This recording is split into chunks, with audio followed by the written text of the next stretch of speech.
Salut, je suis Pierre et je vis sur le net. C'est donc tout à fait logique que je me charge de la pop culture. Pour cette première chronique, nous allons voir ensemble ce qu'est la pop culture, histoire de déblayer un peu. Alors installe-toi au fond de ton canapé, fauteuil, lit, chaise, on part sur la partie cool du web.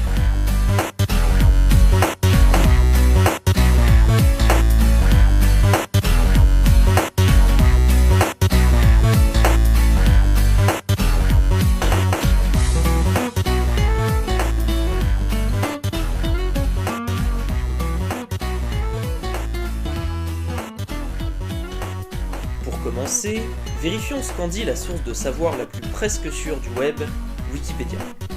Ici, on nous dit que la culture populaire représente une forme de culture dont la principale caractéristique est d'être produite et appréciée par le plus grand nombre, à l'opposé d'une culture élitiste ou avant-gardiste qui ne toucherait qu'une partie aisée et ou instruite de la population.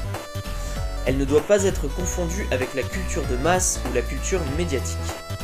Mais ce qui nous intéresse aujourd'hui, ce sont plus ces œuvres qui sont devenues tellement cultes qu'elles sont entrées dans l'imaginaire collectif, à tel point qu'on les prend comme point de repère lorsqu'une nouvelle œuvre se classant dans le même genre arrive. Alors, je te préviens tout de suite, on va ratisser large ici, des livres aux films en passant par les jeux vidéo, sans oublier les différents phénomènes qui entourent ces œuvres, comme les mèmes. Du coup, ça risque de spoiler sans retenue, je tiens à te prévenir. Chaque chronique se déroulera en plusieurs points. D'abord, je te présenterai le sujet, donc te dire à quelle époque c'est sorti, le nombre de volumes, l'histoire, etc. Ce que j'appelle un rappel des faits, donc effectivement l'histoire. Le pourquoi c'est culte, les faits qui font que effectivement c'est quelque chose qui est rentré dans les mœurs.